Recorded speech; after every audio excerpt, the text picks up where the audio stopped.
Right before I flew home, I worked up the nerve and slept with Joseph.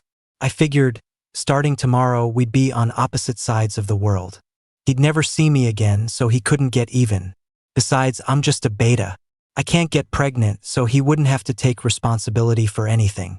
So after I had my fun, I got dressed and bolted. But I hadn't even made it out of the airport before a wall of men in black suits blocked my way. Joseph stepped out from the middle of the crowd. "Didn't you say you liked playing with me? Why'd you run off?" My back ached. My legs ached too. I glanced back at Joseph, who was fast asleep in bed, and cursed him out a few times in my head. Even though I was the one who took advantage of the situation and pounced on him, his stamina was just insane. There wasn't a single spot on my neck that wasn't covered in marks. Whatever. I got what I wanted. Once I'm back home, we'll be thousands of miles apart. We'll never have to see each other again. Even if he wakes up feeling violated and pissed enough to kill someone, he won't be able to find me. One last wild night before leaving. It was pure profit. I quietly pulled my collar up higher and, with trembling legs, finished getting dressed. I opened my phone, deleted his contact, and blocked his number. All in one smooth motion. Before I left, I stood by the bed and stared at Joseph for a good 10 seconds, then huffed a breath over his head. "I'm outta here, asshole. See you never." Sitting on the plane, my body still felt a little off.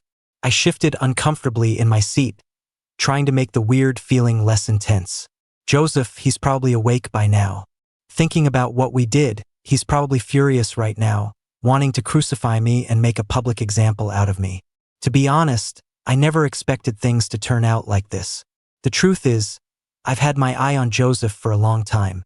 But I'm just an ordinary beta studying abroad, while he's the high and mighty alpha heir to a massive corporation, also studying here. His family's entire business has already moved to this country, and he's set to take it all over eventually. According to the way alphas and omegas pair up, there was basically zero chance for us. In terms of social class, even less of a chance. Plus, we were just friends who'd never crossed that line. So I always kept my feelings buried deep down, never letting a single hint of them show. I didn't even tell Joseph I was leaving for good. It's not like we were going to see each other again anyway. As for last night, that was an accident. Alphas, they have those few days when they go into a rut. Last night, I just finished packing when he started pounding on my door. His eyes were bloodshot, and it scared the hell out of me. He clearly wasn't okay. From what he managed to stammer out, he basically went into a sudden rut during a business dinner and forgot his suppressants. My place was the closest, so he came here to ride it out so he wouldn't affect anyone else. I offered to go buy him suppressants, but he refused, saying he couldn't be left alone. I offered to take him to the hospital, but he refused again, saying it was too crowded and he was worried about his privacy. I was just like, fine, suffer then. Joseph was curled up on the corner of the sofa, the top 2 buttons of his shirt ripped open. The veins on the back of his hands were bulging. His hair was a mess, and his lips were slightly parted as he struggled to breathe. I already had a thing for him, and seeing him like this sent my heart rate through the roof. My mouth went dry, and before I could stop myself, my head went fuzzy, and lust took over. While he was barely conscious, I pushed him onto the bed, closed my eyes, and just went for it. And then, damn, he's just too hot for his own good. Thinking about it now, I guess what I did was pretty messed up. But so what? I wasn't the only one who had a good time. It's over now. Time to move on. After the plane landed, I happily texted Ethan to let him know I'd arrived. Ethan is my best friend, and he's one hell of an omega, the kind who can shoulder throw a 6'3" built alpha. The main reason I came back was for his wedding.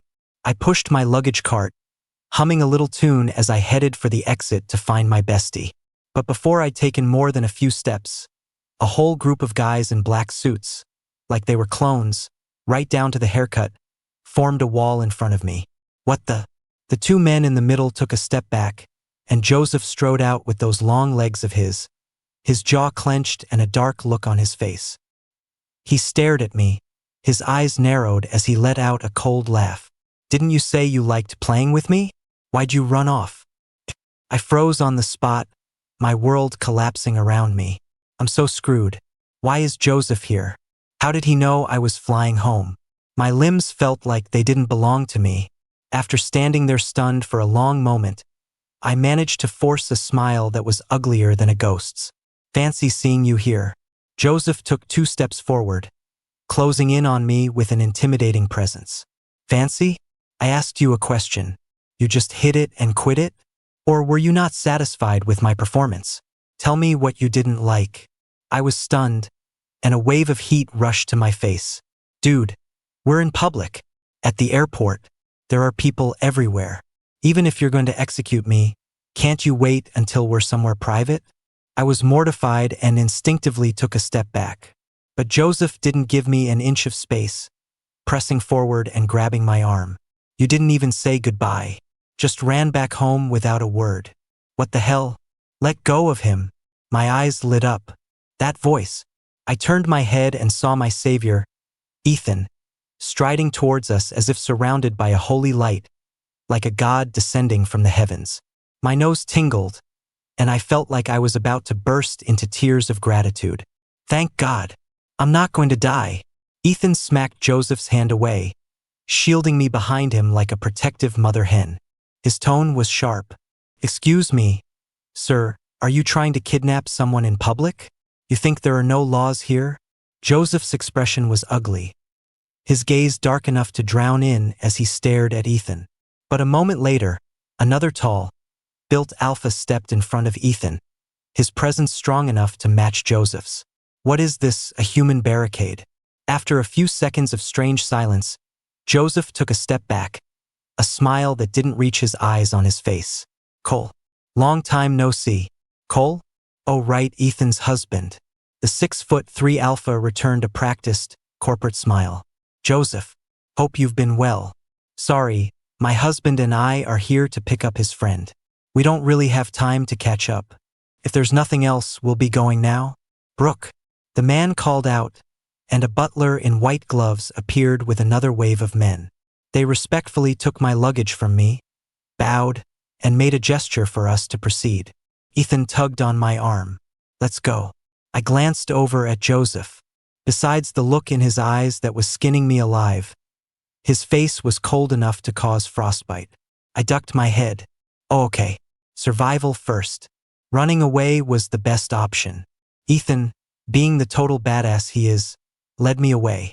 Maybe Cole's family was too powerful to mess with, because Joseph didn't try to stop us. I kept my head down and made a quick escape. Honestly, what was the rush? Why did you have to walk so fast? I turned around for 1 second and you were gone. What if someone had bumped into you? What if you fell? If anything happened to you, where would that leave me? You need to think about that. Don't let it happen again. Cole was in the front seat, lecturing Ethan, while I tried to shrink into the seat behind them. This is terrifying. Are all alphas this controlling? Getting told off for walking too fast? He's not a frail old lady. What a strange bunch. Ethan sat next to me with his arms crossed, rolling his eyes dismissively. Shut up. Keep yapping and you're sleeping on the couch tonight. Seeing that he couldn't convince Ethan, Cole turned the topic to me. Leo, you're Ethan's best friend. Help me talk some sense into him. The airport is so crowded. People are rushing around like their lives depend on it. It's so dangerous. Maybe the airport is actually pretty safe aside from all the people. I tried to offer my opinion in a small voice. Cole was about to say something else, but another shut up from Ethan silenced him. I threw my arms around Ethan, my eyes welling up. Ethan, it's been 3 years. I missed you so much, but have you put on a little weight? You've got a bit of a tummy now? I reached out a finger, about to poke his slightly rounded belly, when he said, perfectly calm and collected. Yeah, a little. I'm 3.5 months along. The weight gain has been real. My hand froze mid-air. Once my brain finally processed the information, a shocked holy shit escaped my lips. I immediately sat up straight, my expression turning serious. How could you be so reckless? The airport is packed. One wrong move and someone could have bumped into you. The worst that could happen to me is getting yelled at for a bit. I wouldn't die. What you did was way too dangerous. You need to reflect on this.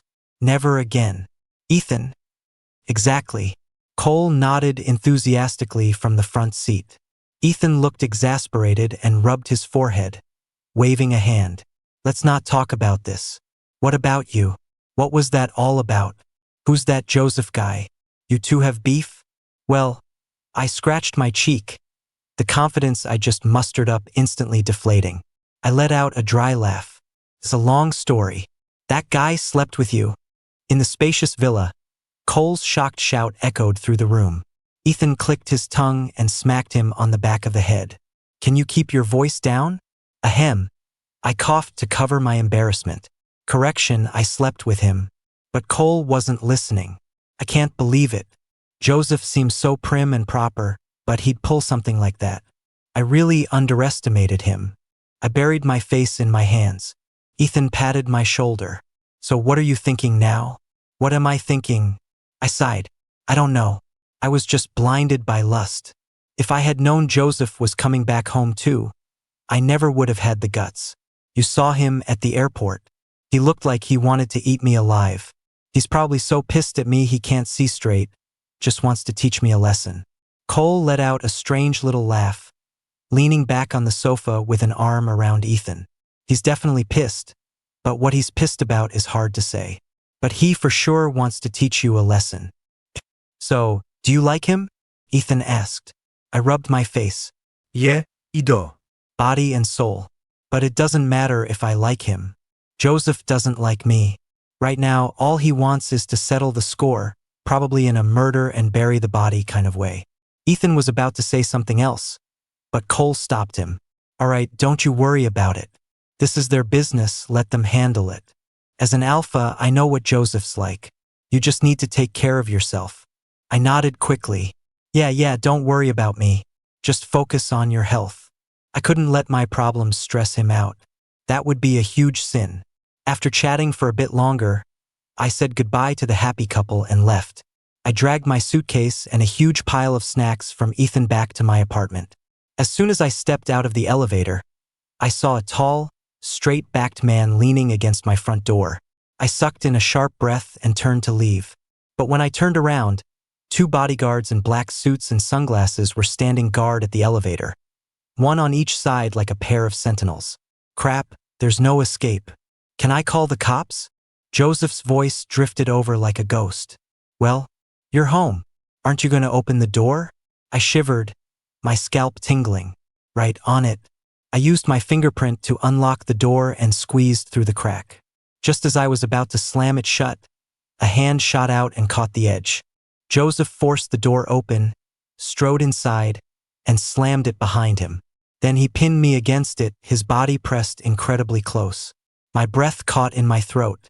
I swallowed hard. Murder is illegal, you know. Joseph snorted. And is playing me legal?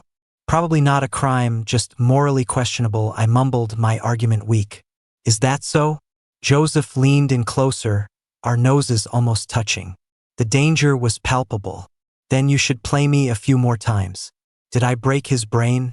The oppressive closeness was too much.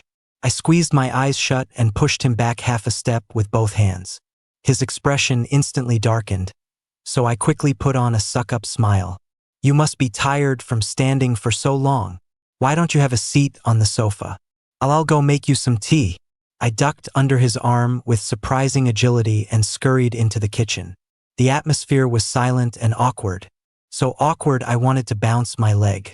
I'd already finished my 3rd cup of tea, and Joseph still hadn't finished his first. I tried to break the silence. It's probably cold. Want me to add some hot water? Joseph calmly set his cup down. Are you going back to the States? I shook my head so hard it felt like it would fall off. Nope, no way, not happening. Are you kidding me? The only reason I was so impulsive was because I'd decided I was never going back. One stupid mistake. After a moment of thought, I decided to face reality. I looked at him with a serious expression and apologized. I know you're upset about that night. It was wrong of me to compromise you like that. I'm sorry. I'll do anything to make it up to you. But don't worry.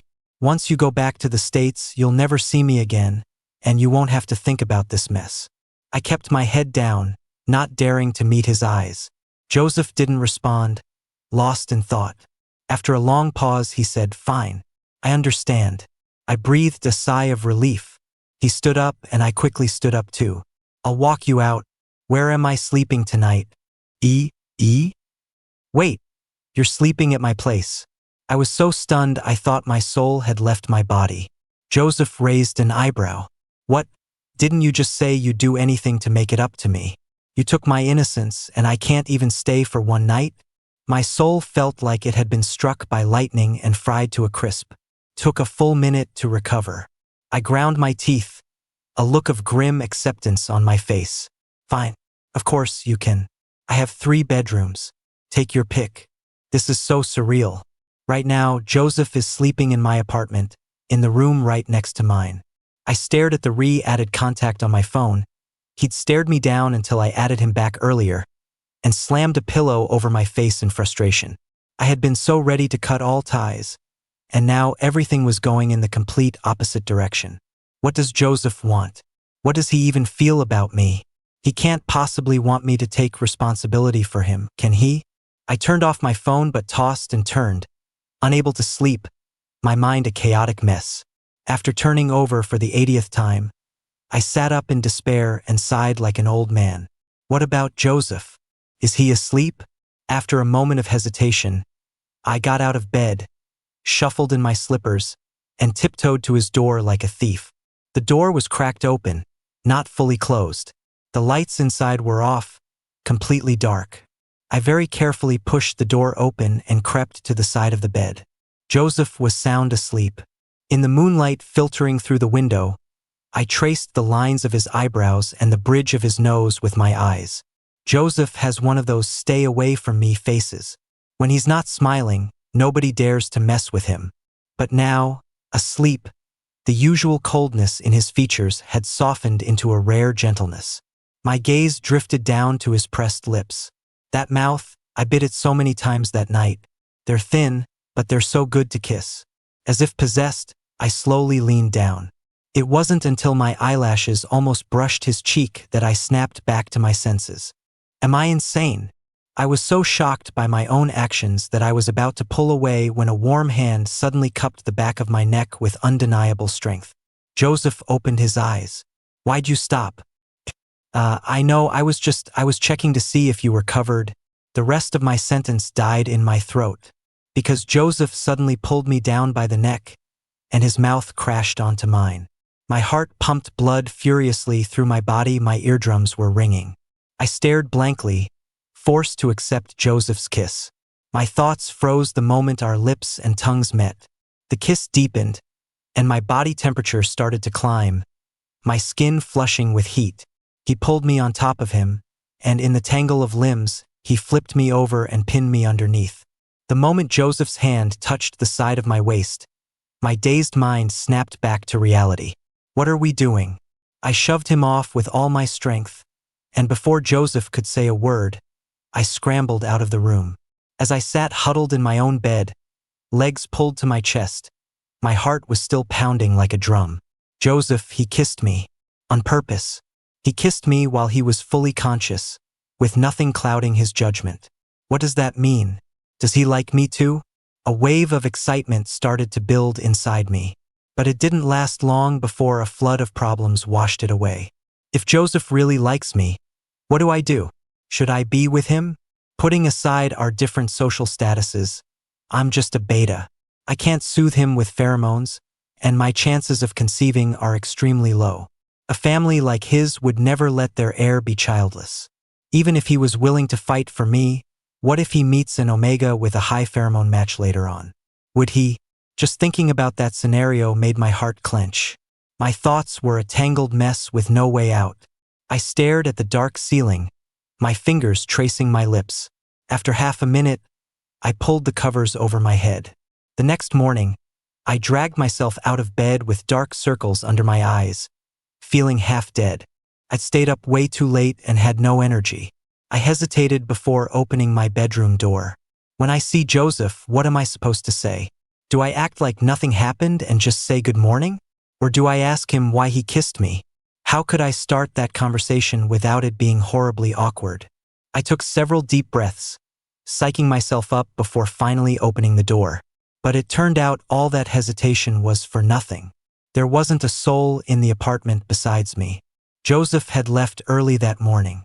There was a message from him on my phone, sent an hour ago. I have some things to take care of, so I'll be busy for the next couple of days. I had someone deliver breakfast. It's in the fridge. Remember to heat it up. Don't eat it cold. I opened the fridge and found neatly arranged containers of bread, congee, and steamed dumplings. I had no idea when he'd ordered them. I pursed my lips and put the bowl of thick, fragrant seafood congee in the microwave. Joseph seemed genuinely busy for the next 2 days. He didn't show up at all. But he still texted me good morning and good night and reminded me to eat on time. I wanted to bring up the kiss, but texting about it felt too informal. As time went on, bringing it up felt more and more deliberate. Whatever. 12 o'clock, right? I'm on my way. Yep, got it. I'm wearing light blue. Okay, see you there. I hung up and checked myself in the mirror. I'm about 5 feet 11 inches, an average height. My hair was styled a bit, and I was wearing a light-colored suit I never would have picked out myself. The whole look made me appear more mature than usual. God knows why Cole decided that all the wedding guests had to wear the same color scheme. I don't get it, but I respect it. I arrived at the venue just before noon. The groom's family was clearly loaded. Besides friends and family, there were big names from the business world you'd see in financial newspapers. The wedding itself was a top-tier affair. I found a quiet spot with a good view and sat down by myself. The ceremony began. Watching Ethan walk down the aisle in a white suit, looking so graceful, I was suddenly overwhelmed with emotion, like a proud father watching his son get married. Those two are perfect for each other, a match made in heaven. My best friend deserves all the happiness in the world. As Cole was giving his teary-eyed vows, a figure suddenly appeared beside me. Joseph handed me a tissue. You've always been so sentimental. The Coles and the Josephs had done business together before, so I wasn't surprised to see him at the wedding. I took the tissue and sniffled. Joseph looked at me, his eyes soft. Do you dream of a wedding like this too? I shook my head slightly. I'm just really happy for Ethan, that he found someone to spend his life with. It suddenly occurred to me that, under normal circumstances, Joseph would probably be just like Cole, meeting his true love, a perfectly matched Omega, and living happily ever after. Cole finished his vows, and applause erupted around us. I turned to Joseph and asked, when are you going back to the States? I'm not. Excuse me? Your family's entire business is over there, and you're just not going back? That can't be right. Joseph's eyes never left my face, his gaze focused and intense. In that instant, the crowd around us seemed to fade away, and he was the only person I could see. My heart started beating faster for no reason, because the person I love is here. I will overcome any obstacle to be with him, without hesitation. On the stage, the newlyweds were kissing, and the applause grew louder and louder. But all that noise felt like it was on mute. The only thing I could hear was what Joseph had just said. It echoed in my heart, over and over. The person he loves, is he talking about me? I wanted to ask Joseph what he meant, but a man who looked very powerful walked over and started talking business. I tactfully moved to the side, not wanting to interrupt. But my heart rate refused to slow down. Well, if it isn't my dear Leo? I turned and saw Ethan's mom in a light-colored dress, holding a glass of red wine and grinning at me. She's Ethan's mother, and besides checking out cute guys, her greatest passion in life is shipping couples in romance novels. Oh, I forgot one. Fortune-telling. Her fortune-telling skills were legendary.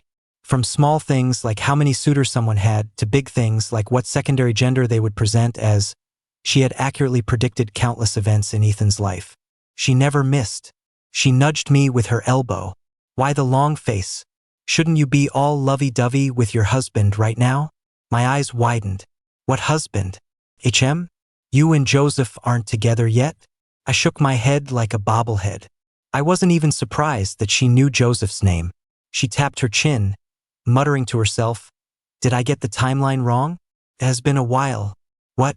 She leaned in closer. If you're not together yet, then you must be all twisted up inside right now, right? Like agonizing over the fact that he's an alpha and you're a beta, that you can't match his pheromones. Worried about the huge gap in your social status, that his family won't approve. And even if they did, you're scared that one day he'll meet a highly compatible Omega and regret choosing you? My mouth twitched. You can tell all that? Ethan's mom waved a hand dismissively and slung an arm around my shoulder like we were buddies. Even though this is an ABO world and AO pairing is the main storyline, nothing is ever set in stone. Don't keep thinking that just because you're a beta, you're not a good match for Joseph. I guarantee you, you two are a perfect match. You're both crushing on each other. Hard. Let me tell you, Joseph might look all serious, but he's a schemer. Didn't he sneak into your place before you left? That was on purpose. He just wanted to be alone with you. When you pounced on him, he was probably secretly thrilled. As for all that stuff about status and family, just leave it all to him. When he says something, nobody dares to argue. If you say yes to him, every other Omega in the world will be nothing more than a plastic mannequin to him. Zero attraction. Your pinky nail would be more interesting. So just relax and love each other freely. There's nothing wrong with that. When love comes knocking, you answer. I'm telling you right now, just like with Ethan, your happiness is guaranteed. She emphasized the word guaranteed, raising her eyebrows with absolute confidence. Could it really be like that? Could a stolen moment of pleasure really see the light of day? A little while later, Ethan's mom leaned in conspiratorially and whispered in my ear, I'm sending you a few things in a couple of days. Joseph will absolutely love them. What? To accommodate Ethan's condition, the wedding was simple and didn't last very long. After it ended, I found Ethan, gave him my sincerest congratulations, and headed home to rest. But I hadn't been home for half an hour when my doorbell rang insistently. I opened the door, and there stood Joseph, tall and imposing. I froze. I had so many questions for him, but now that we were face to face, the words were all stuck in my throat. A small smile played on Joseph's lips. Aren't you going to invite me in? I snapped out of it and quickly stepped aside. Joseph sat on the sofa. I grabbed a throw pillow and hugged it tightly, sitting across from him. As I was racking my brain for the right words, Joseph cut straight to the chase. Leo, do you like me? I looked up sharply, suddenly unable to find my voice. Huh? I know, crap. I'm not ready for this. No? Joseph moved closer, his gaze as sharp as a hawk's, piercing right through me. If you don't like me, why did you sleep with me? If you don't like me, why were you standing over my bed in the middle of the night? About to kiss me? Don't think for a second I actually believed that excuse about checking my blanket. Fine. I let out a slow breath, trying to calm my racing heart, and looked him straight in the eye. What about you? You said the person you love is here, that you want to overcome everything to be with him. Is that person me? Joseph didn't hesitate for a second. Yes. That one decisive word sent a tidal wave crashing into my heart. It left my mind reeling. He moved closer still, taking one of my hands. His gaze softened. To be honest with you, that night before you left, I wasn't in a rut. I was perfectly clear-headed. I just wanted to be with you, and I wanted to see you worry about me. It was you taking the lead that truly made me lose control. We held each other, we kissed, we did the most intimate things imaginable. The person I'd been dreaming of, fantasizing about making mine, finally belonged to me. In that moment, I honestly felt like I could die happy. But when I woke up, the space next to me was empty. My calls wouldn't go through, you'd blocked me on everything. Do you know what I was thinking then? Joseph squeezed my hand. My throat tightened. That you wanted to kill me? Joseph suddenly laughed. I could never. I was thinking that I shouldn't have let you go when you begged me to stop. I shouldn't have felt bad when I saw your tears. I should have just held you in my arms until you cried yourself out, until you were so completely and utterly mine that you would never even think of running away again. Images from that night flooded my mind, and my face turned red again. You thought I came back to confront you, but the truth is, I came back for the person I love, the one I never got the chance to confess to. You don't want to go back to the States, so we won't. I've handed over my responsibilities there to someone else. I spent the last 2 days arranging everything. I'm gonna start a new business here. I'm staying here to be with you. I told you I would do anything to be with you." Joseph's words were slow and deliberate, his expression incredibly serious. My mouth hung open slightly, his confession leaving me speechless. "But I'm a beta, so what? I don't discriminate." He reached out and caressed my cheek, his fingers pausing at the corner of my mouth. "Leo, what about you? Will you choose me without any doubt?" Joseph's eyes were shining brighter than any star. My chest felt like it was about to burst, overflowing with emotion. I didn't answer and he didn't press. He just waited, his gaze patient and unwavering. Suddenly, I felt like rejecting him would be a crime against the entire universe. After a long moment, I closed my eyes, leaned in, and pressed a kiss to the corner of his mouth, my lips brushing against his. "Yes, I love you too." Our heated gazes met, an unspoken emotion weaving between us. Maybe it was the heat of the moment, but I stood up, sat on his lap, wrapped my arms around his shoulders, and kissed him hard. Joseph put his alpha stamina to good use. After we were done, he carried me to the bedroom for another round. By the time we finally stopped, it was evening. Joseph held me close, pulling the blanket up to our chests. I leaned against him lazily, tracing his collarbone with my finger. After a moment, I asked the question that had been bugging me the most. "Joseph, why do you like me?" He caught my hand and enclosed it in his, letting out a short laugh. "Why wouldn't I like you? Do you remember the first time we met?" He stroked the back of my head, his eyes gazing into the distance. "You saved a dog that darted out in front of my car. I got out to check, and you were there with a sketchbook, wearing a white t-shirt and light wash jeans, apologizing over and over. The sun was on your face, I could even see the fine pores on your skin. It was my fault for almost hitting you, yet you were the one saying sorry. I remember thinking, how could someone be so cutie?" He paused, then continued. "Later, I had someone look you up. You thought our next few encounters were coincidences, but they were all planned by me. You're kind, you're brave, every single thing about you, down to the last cell in your body, draws me in. It was only natural that I would fall in love with you." My mouth fell open in surprise. Was he saying it was love at first sight? But I'm a beta. I can't soothe you with pheromones. And you know how hard it is to resist the biological pull of a high pheromone match. If you meet a perfectly compatible omega in the future, will you? Joseph cut me off with a peck on the lips. Who cares about pheromones? You are a perfect 100% match for my soul. If you're really that worried, I'll go to the hospital and have my glands removed. Pinched him hard. Don't say such stupid things. Joseph kissed my eyelid, then traced a path down to the corner of my mouth. So you don't need to have any other worries.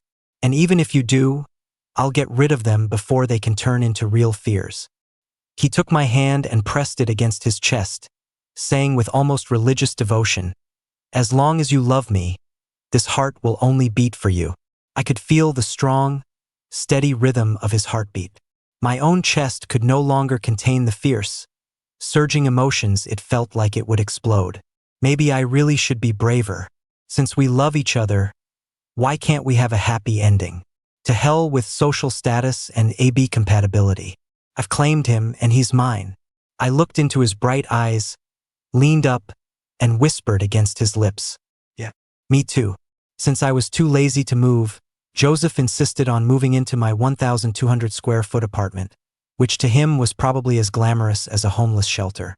He started a new business line in the country, and meetings and negotiations took up almost all of his daylight hours. I was perfectly happy with this arrangement. I had experienced an alpha's boundless energy firsthand. If he wasn't worn out during the day, I would be the one worn out at night.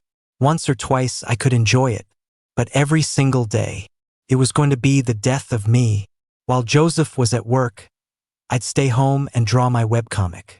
When I got bored, I'd go visit my dear friend Ethan. But today I had a visitor. I stared dumbfounded at the lineup on my sofa. A suit, a uniform, and various delicate, silvery little chains. Ethan's mom, what is all this? I picked up one of the chains and examined it, completely clueless as to what it was. From her purse, which seemed big enough to hold an elephant, she pulled out one last silver chain. I'm delivering your battle uniform. I picked all of these out myself. This is a thigh garter, it goes on your thigh. This is an anklet for your ankle. And this one, you wear them on your neck. My eyelid twitched. I quickly dropped the object like it was a hand grenade and backed away, pressing myself against a bookshelf as if warding off a snake. WHWH, why would I wear any of this stuff? Oh, you don't know. She fluffed her freshly curled hair. Cole and Ethan, they look intense, but they're really all about sweet vanilla romance. But you and Joseph are a different story. Her eyebrows shot up, and she gave a smile that was difficult to describe. You two are the real thrill. Huh! I stared, every feature on my face, down to my hair follicles, screaming with confusion. Oh, just listen to me. I wouldn't lie to you. Isn't it Joseph's birthday in a few days? She held up a silk shirt against me. You wear this V-neck with this body chain. Joseph will absolutely lose his mind. I don't know if he'll lose his mind, but I'm definitely about to lose mine. Remember to wear it. Don't lose it, you have to wear it. I walked Ethan's mom to her car, nodding repeatedly. I'll wear it. I will. Promise. Only after I swore a third time did she seem satisfied and tell the driver to go. The second I was back inside, I swept the pile of stuff off the sofa, shoved it all into a box, sealed the box, and buried it at the very bottom of my closet under several storage bins. Are you kidding me? I'm not wearing any of that. Not even if you killed me. But she was right about one thing. Joseph's birthday was in a few days. A first birthday together should be special and ceremonial. A gift was a must. The problem was, for someone of his status, there was nothing he needed. Very few things could even catch his attention. Picking a gift was a problem on par with publishing a scientific paper. And this problem plagued me right up until the day before his birthday, still unsolved. I collapsed onto the sofa and let out my 80th sigh of the day. Suddenly, an idea flashed in my mind. An alpha would know what another alpha wants most. So I asked Cole, "Ha ha ha, what's so hard about that? Just give him yourself as a present. I dream about my sweet boy wearing the outfits I pick out for him, us tangled up together for all eternity. A shame it's only in my dreams. And it's not convenient right now. How did I get so lucky just one time?" And I hung up the phone, my face a mask of stone. What a waste of time. I angrily switched screens and opened up the search engine I'd been refreshing for days. 2 hours later, I numbly opened my closet and stared at the box buried at the bottom. Dinner, check. Party popper, check. Cake, check. I checked myself in the mirror one last time, then glanced at the clock on the wall. 7 o'clock. Joseph should be home soon. Sure enough, 10 minutes later, I heard his distinct footsteps outside the door. The moment the door opened, I pulled the string on the party popper. Pop, happy birthday. He froze for a second, his eyes scanning over me before they latched on and refused to let go. I nonchalantly took his hand and led him to the table. Come on, I made this cake myself. One of a kind. In the middle of the cake were 2 little cartoon figures I'd drawn, leaning against each other. Below them, our names were written in chocolate. I stuck the candles into the cake one by one, then lit them. I turned off the lights, and the flickering candlelight made his features look even more sculpted. What are you waiting for? Make a wish. I urged him on. Joseph pulled his gaze back, a smile on his lips as he closed his eyes. 10 seconds later, he opened them and blew out the candles. I made my wish. I was about to turn and switch the lights back on when he grabbed my hand. A strong pull pressed me against the edge of the table, immobilizing me. Joseph leaned in slowly, his fingers tracing the curve of the body chain. His voice dropped low. What did you get me for my birthday? My skin tingled where he touched me. I blushed, fighting back a huge wave of embarrassment as I took his hand and slightly opened my V-neck shirt. Do you like it? Joseph went silent, but the moonlight reflecting in his eyes made them shine even brighter. He gently wrapped his hand around my throat and buried his face in the side of my neck. Want to know what I wished for just now? His breath on my ear made me shiver. I bit my lower lip. If you say it out loud, it won't come true. I heard him chuckle softly in my ear. True. It's better to let you experience it for yourself. An hour later, I changed into my regular pajamas and, aching all over, threw the shredded remains of the silk shirt and the broken body chain into the trash, cleaning up the crime scene. I opened the windows to air out the living room. My back and legs were still numb in a way that was hard to describe. This sofa, whatever, I'll take the covers off and wash them tomorrow. I let out a breath. Well, Joseph definitely liked his present. Maybe a little too much. I was planning to visit Ethan tomorrow, but in this state, I probably won't be able to leave the house. That box of equipment is staying buried. Joseph came out of the kitchen with plates of reheated food and 2 bowls of soup. The aroma drifted over, and my stomach immediately growled. After all that fooling around, someone was very satisfied. I, on the other hand, was starving. Joseph had some kind of clingy disorder. He insisted on holding me and feeding me spoon by spoon, like I was a helpless invalid. Even more annoyingly, after every 2 sips of soup, he would lean in for a kiss, as if he were the omega who'd been marked and was now experiencing extreme dependency. The soup, which should have taken a few minutes to finish, ended up taking 10. I irritably pushed his head away. Eat properly or the food's going to get cold again. Joseph smiled faintly and placed 2 salt and pepper shrimp in my bowl. He put down his chopsticks. Actually, I made another wish. I stopped chewing my shrimp and glanced up at him. Joseph was beaming. He leaned close to my ear and whispered something. This guy. After a long internal struggle, I bit my lower lip and forced out one word through gritted teeth. Husband. Ugh, it's still so embarrassing. The hand holding mine tightened, and then his mouth was on mine again. Seriously, can we just eat this meal in peace?